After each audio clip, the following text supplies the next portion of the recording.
I'm genuinely really enjoying it. I really am. And I was hoping to maybe talk to you and ask you a few questions about the book and about yourself as well. Maybe get kind of a look into your mind state, because I found the book really helped me a lot, kind of get into the right frame of mind for putting my own goals in order. So maybe for people who, I know you have your best-selling book, Willpower Doesn't Work, and you have TED Talks online as well. But maybe for some people with an introduction to yourself, you might give a brief one. Sure. Yeah. So we're recording now, right? Yeah. Perfect. Well, I'm happy to be here. Yeah. So my name is Dr. Benjamin Hardy. Live in Florida, in the U.S. Happy to be here with this great man and his patient. And so I have 5 kids. My wife and I adopted 3 kids from the foster system while we were at Clemson, South Carolina, doing my PhD, and then we had some twins, so we got 5 kids, and I just done a lot of writing in my life. Well, really in the last 5 years.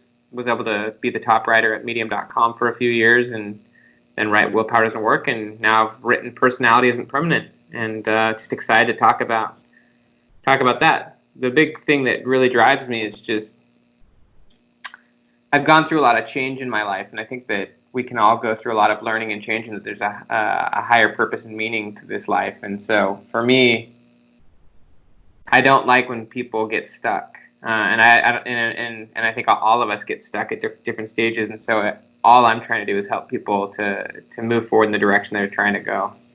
Yeah, I think that's a great meaning to have, because I was going to ask you why in particular. I know you wrote Willpower Doesn't Work, and but this topic of the personality isn't permanent.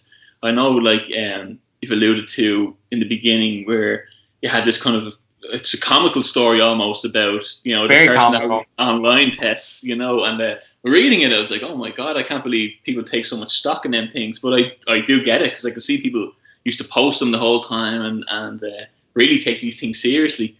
But is that why you decided that this topic would be a great one to go at, because you came at this one from a few different angles? So what does this book mean to you, or why did you pick this specific topic? It wasn't because of the personality tests, to be honest with you. That was not necessarily my big intention, although I've never really believed in personality tests, never cared about them. Yeah. I got a PhD in psychology, and part of what we studied when we were studying that was that tests like Myers-Briggs and all the famous ones, they're totally junk science. They're just not real. They're basically like horoscopes. And so I thought that was interesting, but that wasn't really why I wrote the book. I was trying to think about, there was a quote maybe a year and a half ago in my mind, and that was, "The measure of intelligence is the ability to change." I thought that was an Einstein quote, but it's just about how, the way to measure intelligence is how much you can change. There's another quote from a British philosopher. His name's Alain de Botton, and he has a quote that, "If you're not embarrassed by who you were 12 months ago, you didn't learn enough." Yeah. And so there's just some good quotes on my mind, and I was just trying to think about what would be a good next book. And then I read the book called The Body Keeps the Score. I don't know if you've ever heard of that book. No. The Body Keeps the Score is the #1 book in the world on trauma. It's a crazy book. But there was 2 ideas in that book that really struck me. One was that trauma leads people to having a frozen personality. So basically what it means is that when you have a traumatic experience, your personality gets frozen and stuck in the past. Mm-hmm. So if you had a bad experience when you were 10, 15 years old and you haven't recovered and learned from that, then emotionally you're still at that same level. Yeah. And then the other big idea that came from that book that ultimately led me to saying, okay, I need to write a book on personality, is that he talked a lot about how trauma leads people to having a lack of imagination. They just become really black and white in their thinking, really this is just how things are, this is who I am. Whereas imagination and mental and emotional flexibility is how you become someone new. And so I was like, okay, I want to write a book about, how to get out of bad patterns, how to increase your imagination and your mental flexibility and psychological flexibility, and how to be able to become the person you want to be, and explain why personality is the way it is. And so that was kind of what led me to it. Yeah, because there is, like, people do tend to get stuck in a lot of bad habits, don't they? And it's really based on their past trauma and things like that. One thing I would have questioned a few times is, before coming to the book, because I found as though I found a few answers in the book in terms of, everyone seems to have a past trauma or have some kind of thing that might hold them back, an insecurity from an event in the past. And a lot of times we think maybe we can bury that and just forget about it and just carry on. And, I think, though, the literature suggests that these things catch up to you. Or like you say, you freeze. It's like that if it happened to you as a kid, that part of your personality is always that kid, some percentage of it. And when it can manifest itself later in life, maybe, and kind of catch up with you as well. So I do know when you're saying, you bring a lot of concepts of your previous self and your future self, and having that conversation between the two and imagining, what that conversation would be like. And I thought that was really intriguing. It's almost a fun exercise as well, because you're kind of picturing, it's like I read about neuropsychology or neurology a few times where, how you make good decisions is you manifest these kind of split personalities in your head, and they all make a case for their point, and then you side with the victor, kind of let them fight it out. But it is the same kind of concept, I guess, isn't it? Yeah, in a lot of ways. Yeah, I mean, the big, there's several big ahas in the book, but one of the big ahas is that, as you're saying, your former self, I mean, one thing that's crazy and it's great is that your former self is not an objective fact. It's just how you currently view your former self. Memory is not objective. It's not a filing cabinet. It's something that's always reconceived. And so how you view your former self is always based on who you currently are in the present. And so as you change, as you grow, as you evolve as a person, your memory and your relationship with yourself in the past will change. And so part of growing and evolving and becoming more emotionally healthy is dealing with the former stuff and coming to a conclusion why it is that way. Why it's still impacting you, and maybe starting to get some help from other people, or getting some other perspectives, or even just, in my case, for example, I had to go and have a lot of conversations with my father, who was a drug addict, and and we developed an amazing relationship, and through a lot of conversations with him, we've been able to totally reframe, resolve our past. And so, what's great about this stuff, and with time in general, is that not only, can you imagine and design a future self, but you can also rewrite and reframe your former self, and that your past it's not set in stone. Yeah, and I know you talking about that, you taking on the challenge, like of maybe sitting down with your father and making that connection to take on them things. It's like, and I also read, I'm probably going to quote a few lines from your book when we're talking about it. Whatever you want to do, brother. I'm just grateful you read it. Grateful to be with you.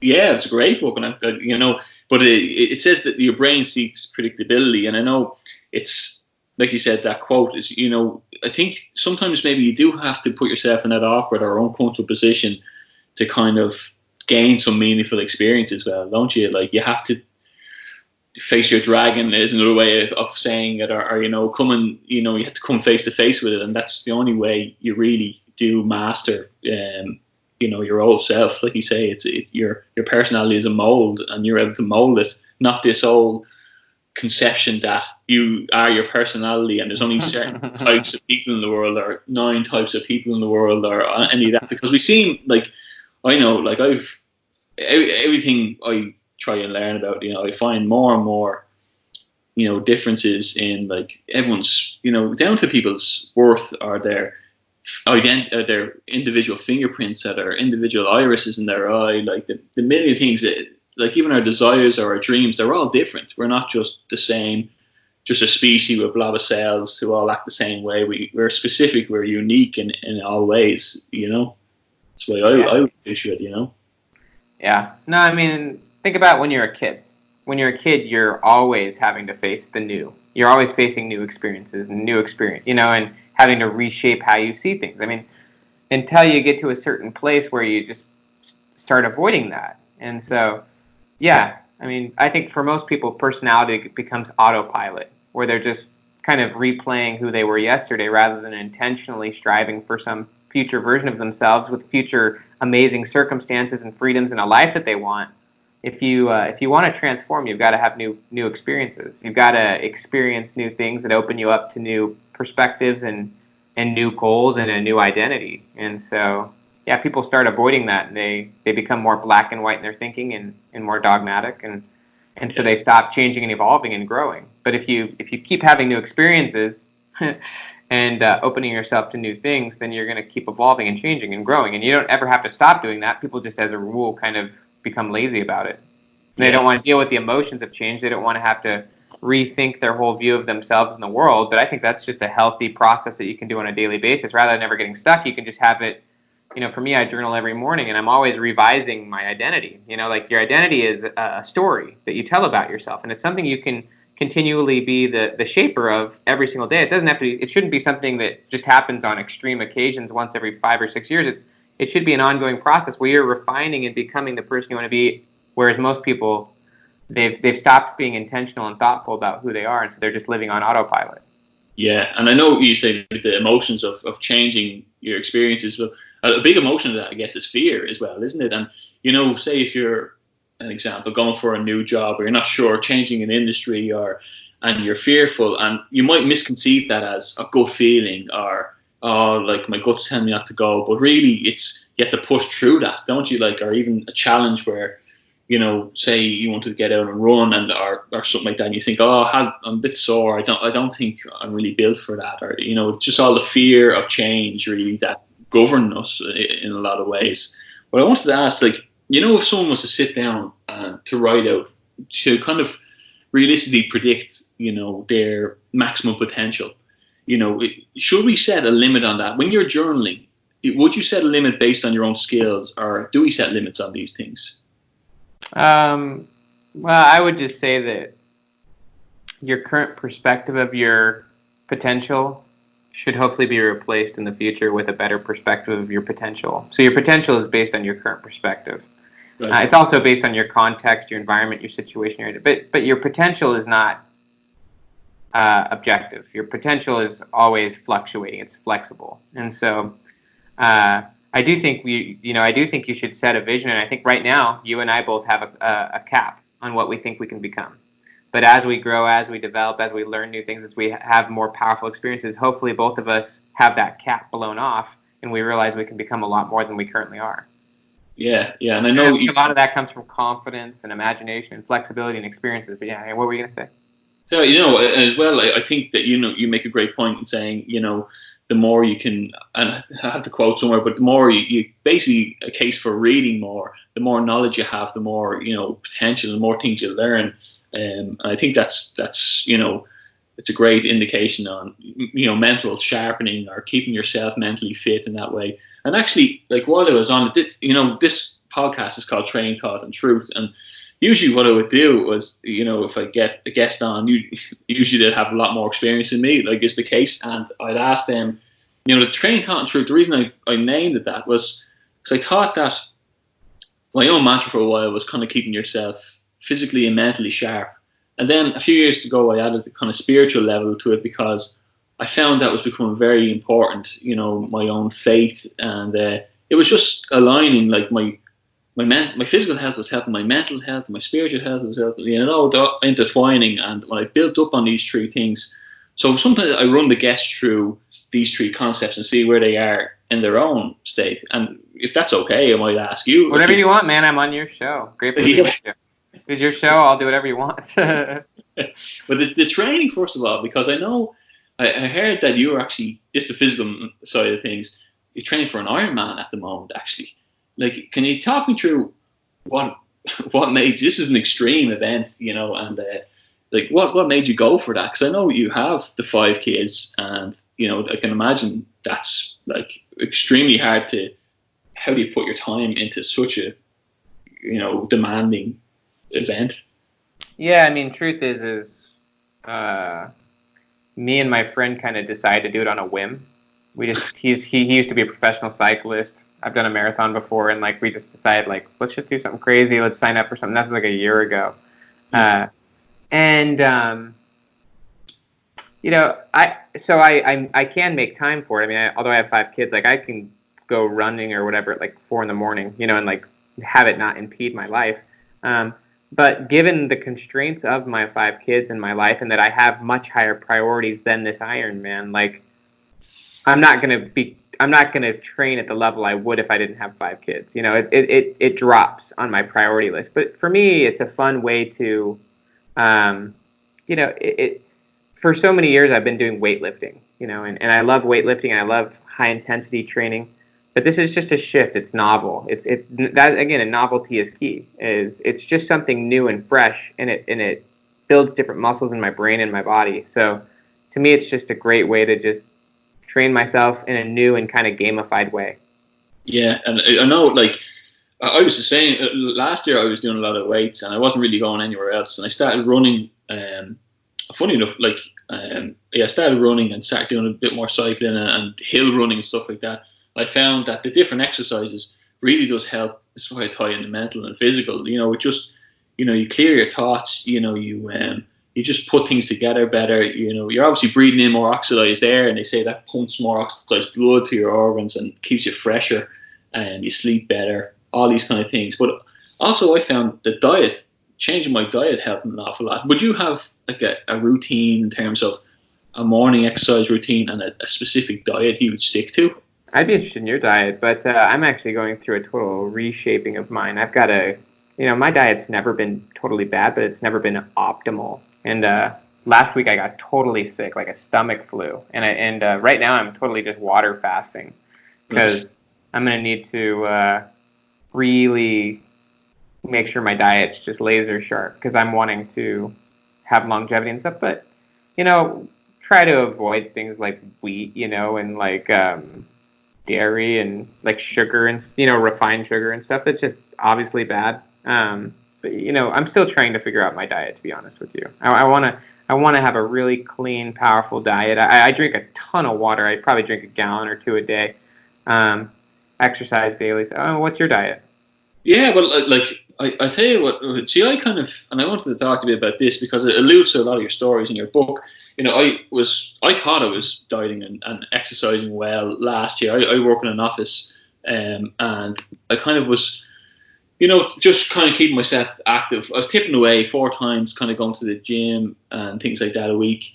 But I did find that I had a crash for a big event. Oh, wow. I ended up shattering my collarbone and I had to get it plated up the week before the event. And it let me sitting at home last year for a long time. And I had just kicked off this podcast and I wasn't sure about a few things. But it gave me that time where I kind of put myself back together and I was able to put more of a kind of a global reach on this, even though it's only kicking off. And I looked at putting the bike in the shed and getting into running. And a few friends of mine, one friend's in the army, he's a personal trainer in the army, he's a corporal, and he says to me that, look, I'm going to do this intermittent fasting. And I said, it sounds a bit extreme, I don't know, I've seen a few Joe Rogan things on it, I've seen a few TED Talks on it, funny enough, and I said, I'll give it a go, because I had the Train Talk Through podcast, that I could at least do a few diets and put them out there and tell people the honest results of what I was getting, whether it was good or bad. So a couple of things that what I did do. I did the vegan diet for a month. I did a few bits like that. I started running while fasted, in a fasted state, and trying that, and it really benefited me massively. But what I did, similar to what you're saying, is I fast every day now. Now some weekends. For how long? So I do 18-6. So 18 hours fasted, 6 hours eating window, and the weekends. What do you eat while you're in that window? Well, I eat. Usually I would eat, I've taken a lot of dairy out of my diet, so if I'm eating porridge, I'd usually have it with like a soy or an almond milk, and have a lot of fruit, apples, bananas, and it's usually like 2 solid meals and a snack in between. So really, like, I try more beans and eggs, a few things that I know that is dairy, but I don't rule it out. Eggs are great. Yeah, exactly. And stuff like so. I found I'm good enough with that. I'm not mad strict on what I eat, but I do watch my intake in milk and cheese and things like that, and meat. I used to have meat every day, twice a day, and all my meals had to be the main thing. And I don't really need it anymore. I have it if it's there, but I don't need to have it with me. And I find myself way lighter running, and I dropped like three or 4 stone, but kept my muscle mass while doing it, and I'm sleeping way better. And I posted stuff online saying, look, to be honest with you, this is really honestly all I found. And I went from barely able to run 3 kilometers to I did a half marathon, this week gone, and that was only in the space of 4 months. So I found it really helped me an awful lot. How was your time on your half marathon? How'd you do? It's funny because I also do a strength and conditioning course in college, and I did this VO2 max testing. They put the respirator on, they make you run, and how much oxygen you can break down on a cellular level in your body. And they said to me, what you do to increase that is go and run, but only run up to 60% of your heart rate, your max heart rate. He said, so it's going to be slow. So your max heart rate is 220 minus your age, so mine's 188. So I have to run only up to 152 heart rate and keep an eye on it. And it's like a triangle. He says, the wider you build the bottom of the fitness, the higher up the peak. And so I've been going out and running slowly, thinking, your body wants to go faster. But I did a race this weekend after doing that for 2 weeks, and I got my personal best 5 and 10K, and it's really dramatically helped me. That my Awesome. aim. Yeah, so like I do think that's great. Like, but I still can't imagine doing an Ironman. I can imagine it now a little bit more and more, but haven't done it yet. So it's still way out of my league, man. It's above my current self. Yeah, that's for sure. Well, I was reading something quite interesting, and that IQ. They say your IQ can diminish. There's no way to increase your IQ scientifically on a method, but exercise keeps your IQ maintains it to a larger degree because you're pumping oxygenated blood to the brain. And I thought that was an interesting fact, I picked up along the way. I thought it was great. Yeah, IQ is one thing, intelligence is another. I think there's way different ways to explain intelligence, whether it's emotional intelligence, cognitive ability. I think that intelligence can change, as you learn new things, develop new models. I think you can become a more intelligent person. Mm-hmm. Yeah. So I prefer intelligence over IQ. Yeah, that's very true. And in terms of that, getting into the mental health side of things, I know, how many books would you say you go through, or how do you keep your mind sharp? Would you listen to many audio books? Would you? I know you've been doing an awful lot of studying, getting your doctorate in the last few years. Yeah, I listen to audiobooks and write in my journal, and my kids keep my mind sharp. Just my life keeps my mind sharp. My goals keep my mind sharp. Writing keeps my mind sharp. My collaborations do. But I read books. Books really do help me out, and I love listening. I listen to probably a book or two a week. Would you? Yeah. Go on walks and listen to books. And would you say you would release an audio version of this book? Oh yeah, of course. Yeah, this book will definitely have an audio book. It's got to. Yeah, because I think that's a revolution there with the audiobooks, isn't it? That's how people obviously don't have the time for reading and sitting down to read, but like I commute 2 hours a day, and that's how I get all my reading done is the audiobook, and even walking, like you said, or going for a run, and that kind of leads on to as well. Like, what do you think? When you personally, what would motivate you in terms of, I talk about truth a lot. The training thought, that's the mental and physical. The truth in terms of, it's like what keeps people motivated. What's their truth in terms? What keeps them going in life? Mine personally is like my faith. It's built a lot, and just living for my kids and things like that. But what would it be to you that keeps you progressing forward?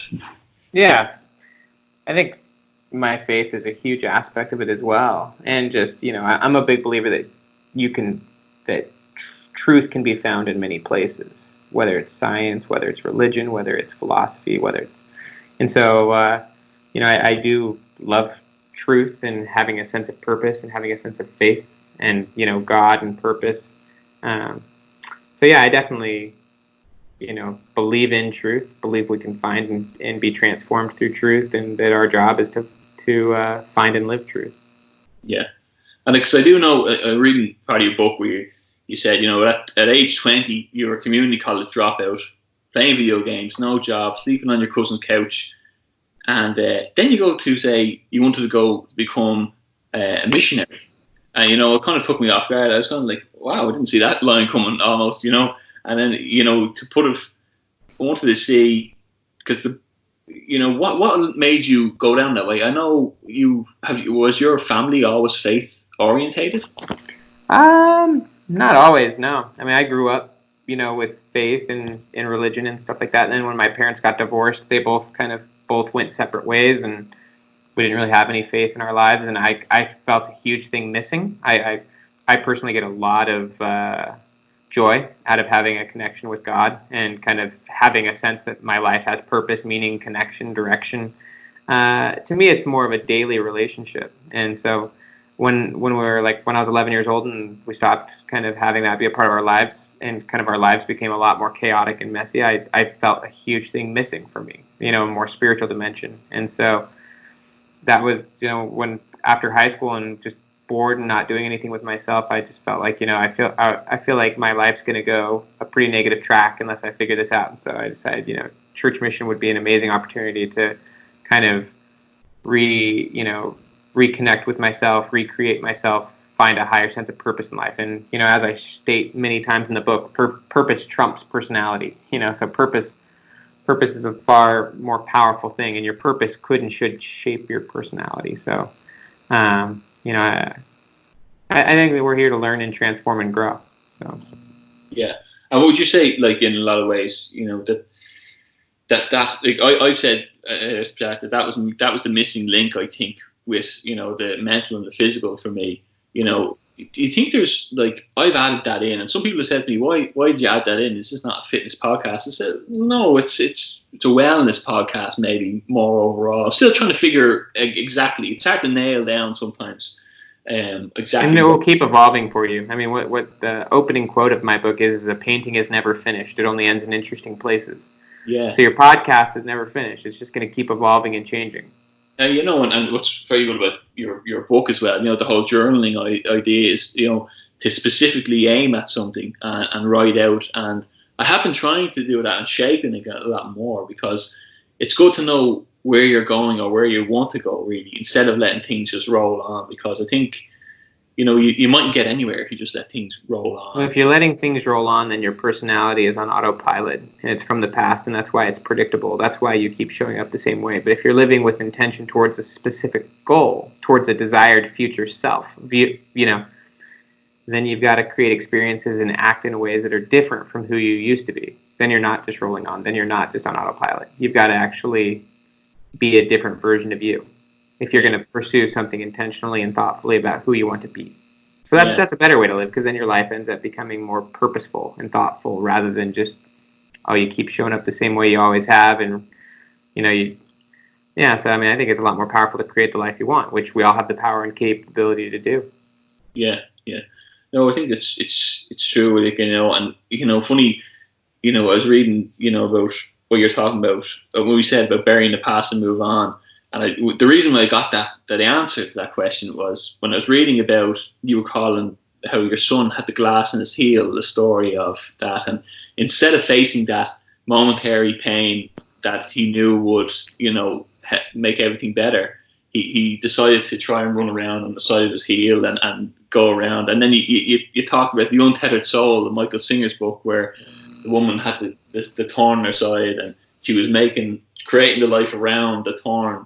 And I just thought it was the perfect metaphor for what that is. People trying to bury their past, and they're trying to stay away from that part that they're fearful of. And I thought that was when it kind of clicked for me, and that is the perfect metaphor of what that is. It's the perfect metaphor for how most people's personality is. Most people's personality is, the avoidance of their thorns, or their avoidance of the glass in their feet, and they're kind of walking around with a limp, rather than just pulling it out and deciding where they want to go. They're just awkwardly dealing with the problems of their past or the situations they're in, and just saying, well, I guess this is what I've got. Mm-hmm.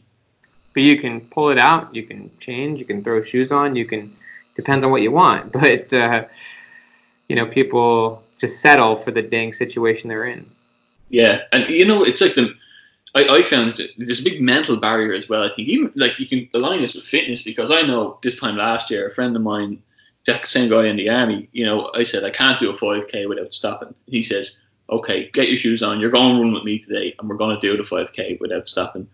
And of course I whinged through it, and when we got to the end of it, I did it. But then the next day I did it by myself, and it was like a broken mental barrier. And it's funny. You got help with someone else. Yeah, well, like even like he'd helped me, but it's like because I pushed through it, then I realized my body could do it, and it was like all along my mind was holding me back, and it's true of all of us. Yeah, it's so funny how these things are linked, aren't they? Like your mind can make your body further, but really it's you sometimes when you separate it almost, you just keep going. You can just run on, but I think that's when you're talking about, you often see in these TV transformation shows where the people go out and they do a run their first day and they get very emotional. It's like something, comes from deep down and they manifest that and they're in tears. But that's like almost the same thing, confronting what was deep inside them. It's like pulling it out of them almost. That seems to be the case, doesn't it? It's like your friend doing the hike. What was her name in the book also, where she completely changed her she was a successful businesswoman who now helps. Oh, yeah, Vanessa O'Brien. Yeah, I think extreme physical challenges can really open you up emotionally. Yeah, maybe you might find that in your another level of that. I mean, I did find that with my marathon back when I was 19 years old. Back when I was running a lot. That's, I think, what really kind of opened me up to letting a lot of things go and then deciding to go on a mission. So I think with this thing, I think it's good to push yourself physically. There's a really good poem that I love. Good timber does not grow with ease. The stronger wind, the stronger trees. The further sky, greater length. The more the storm, the more the strength. So the idea is, good, powerful trees, they don't shoot deep roots down in easy situations. They need extreme conditions. And so putting your physical body through intense challenges really, it helps you mentally and emotionally. Yeah, and it seems to be. You gotta learn how to deal with it. Yeah, it seems to be the same. It's like a practice run because you do the same thing when you take on, like you sitting down with your father. It's still that pushing you. I don't know if I can do this, and then when you break through it, then it's the other side. It's like you break through the wall that they talk about. I guess it's the same. It's the marathon wall that they talk about when you hit it. And I wanted to say, I wanted to get your perspective on something, because I found this changed personalities, and I wanted to get your idea on it. There's often, you see all these kind of millions of testimonies of this happened to me, where I was kind of stuck in a rut for a while, and how I came to my faith was kind of like through an encounter with, say, with Jesus to me. Sure, that's awesome. When I was down in a way, it happened a few years ago, and to a extent where I was like kind of a doubter, and then it happened, and it kind of blew my mind a bit, and it led me down a road of looking to find out evidentially could this be true. And I went over to Israel and all, and I did all these things to try to figure out what was going on. And but it just gave me such. The more I learned, the more I got into it, and the more appreciative of life I was, and the more humble I was, the less I cared about material things. And then I felt as though, I want to do something like this podcast that could help people either on the physical, mental, or spiritual side of things, and get great guests on who can maybe people might relate to them and pull them out of that. But the more I read about people's testimonies on these things, the more I hear about that whole transformation mentality wise. Can you kind of put this is your field. Can you tell me what you think is going on there? Is that just a mental thing, or is there something more at play there? No, I think that spiritual conversion is a huge way that people change their personality. I think that they change their identity, they change their purpose, they change their goals. One of the things I talk about in the book is that your identity is based on your goals. Your identity is based on your purpose and what you're pursuing. And so when you go through a spiritual conversion, first off, it kind of it often reframes your past. It often allows you to just have your past be redeemed, and you're like, you can just let go of all of the mistakes you made, or just the former experiences, and you can just kind of say, I've got this, or whatever. But it also it changes your future. It changes who you aspire to be. It changes what you desire to do, and so that changes how you view yourself. So your identity changes, and your behavior changes, and your goals change. And so I think that all of those things change your personality. So I think spiritual conversion is one of the places where you see extreme personality change the most.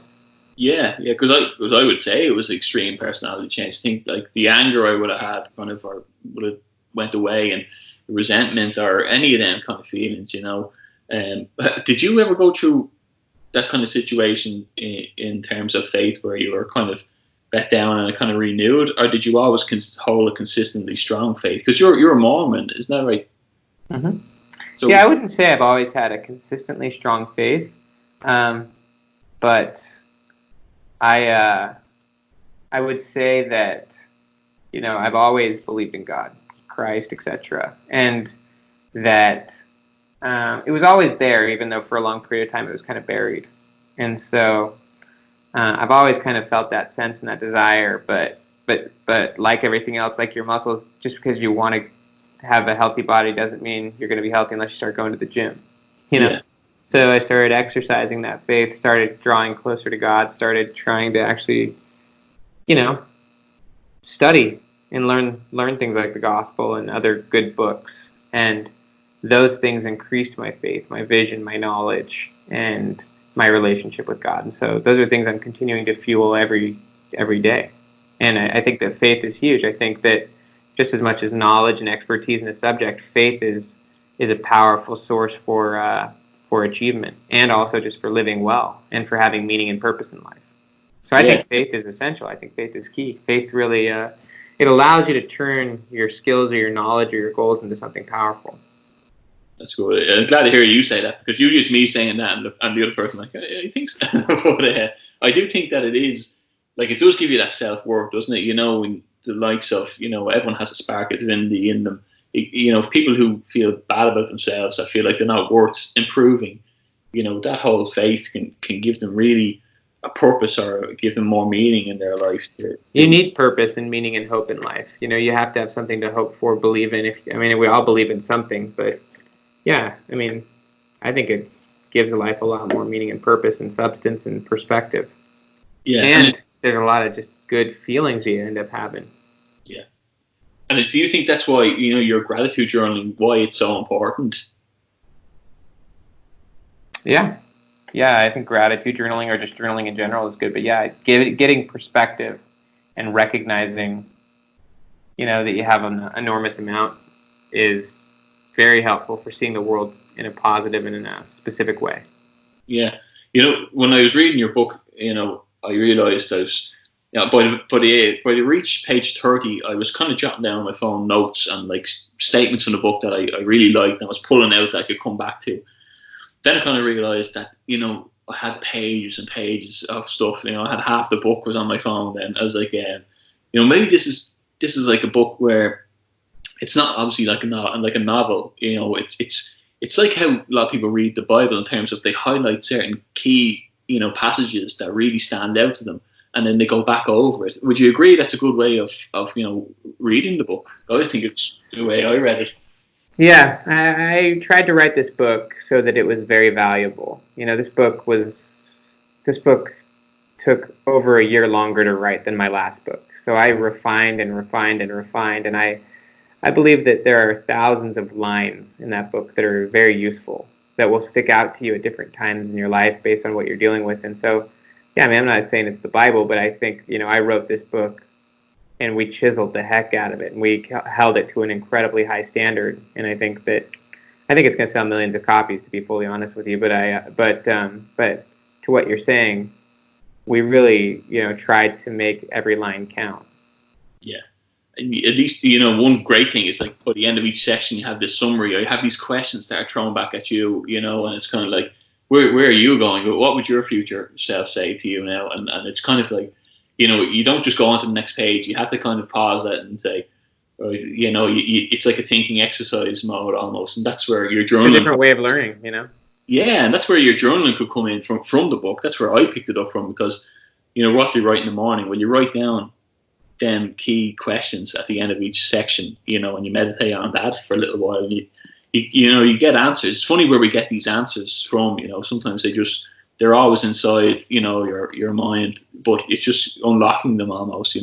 I did an awful lot of running because there's inferences to the subconscious as well in this book, and it led me back into delving into that again, because I get blown away every time I look up a fact on the subconscious.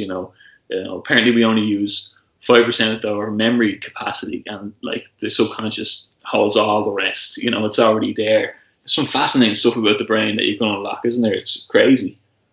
100%. Yeah. Memory, the brain, the body. It's all just amazing. Yeah. What goals do you think are fundamental to, like, why are the goals so fundamental to your identity? I was going to ask, because, your goals, I know we were saying about striving for that future self and building at who it is.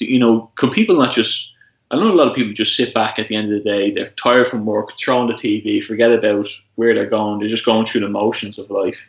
But, why are the goals so fundamental to your identity? Well, I mean, with these people who we're talking about who just throw their stuff on the couch, let's be honest, they have goals. Everyone has goals. Their goal in that case is, it could be to pay rent, it could be just to get through the day, but they have goals, even if it's just to watch TV or relax or to lay down. We all have goals. And so, to that person, I'd be interested, what are you actually trying to accomplish in your life? And if they'd say, I don't really know, or I don't really care, I mean, they are still doing things. If I had said, well, why'd you go to work today? And I said, well, I got to pay the bills. Okay, so that's your goal. Yeah. Okay. So without, like, if you didn't need to pay the bills, would you go to work? No. Okay, so see, that goal is driving your behavior. So people do things for a reason. Yeah. People go to work for a reason. If they didn't have to go to work, they wouldn't. And so, like, there's a reason behind everything we do, and you become in a powerful position when you start deciding that reason and that goal yourself. And you start to say, this is the person I want to be, and this is what's going to lead me to be, and so that's when your goal shapes your identity intentionally. Most people's identity is not, fully or thoughtfully framed. Yeah. And is it, I know that's a goal in their mind, but is it almost a waste of potential in some ways? Like, yeah, like, I mean, it is a huge waste. We can always update and improve our goals. Like, it's a huge waste, and we even you and I, we could and should improve our goals, and refine, and, the goals I'm pursuing right now, hopefully I'm pursuing better goals and different goals in the future. Yeah. Because I know as well, like, the knock-on effect is the likes of your kids seeing you going out and running, or going out and, and studying or reading your book, or, you're the knock-on effect of even a neighbor or a friend calling by and they seeing you putting together healthy food or doing any of these things. I think the ripple effect is so big, isn't it? It's a stone in the pond, and how many people can you reach? And I think we reach far more people than we think. Even people we shrug shoulders with. It's always like that one line someone says that sticks with you for a long time. And I think that's where you can reach more of your potential. Or that's why I worry. If I don't watch too much of TV now, but as well, I find as though I always have something to do. And I prefer that as well, like, there's always, personally, I know that's a personal opinion or a personal choice, but I don't want to waste the potential, because sitting down too long on the couch and watching TV doesn't make a great healthy body either, and a healthy body doesn't make a great healthy mind, I think, in my way. That's the way I would construe it. And maybe it's wrong, but maybe it's just the way. I think it's all connected. I think you're right. I think it's all connected. Yeah. It seems that way, and it's a lot like your environment and what you set up for yourself as well. And I know you talk a bit about the environment and setting up your environment and having the right people around you. Can you explain how much the environment impacts your personality and effective ways of kind of redesigning that environment, or how you go about that? Yeah, I mean, environment is huge, man, and your environment totally shapes your identity and your personality. I mean, that's one of the big things that is shaping who you are, your peer group, your friends, your culture. I mean, so when you change those things, you're going to change a little bit. And if you are intentional about who you want to become, then you become intentional about the environments you put yourself in. So there's a quote from Zig Ziglar, and he said, your input shapes your outlook, and your outlook shapes your output. So your input is, like, let's just say it's the information that comes in, but your input is everything. It could be the food coming in, the information coming in. Everything comes in. you absorb and metabolize, and it becomes who you are, your mindset, your goals, your philosophies.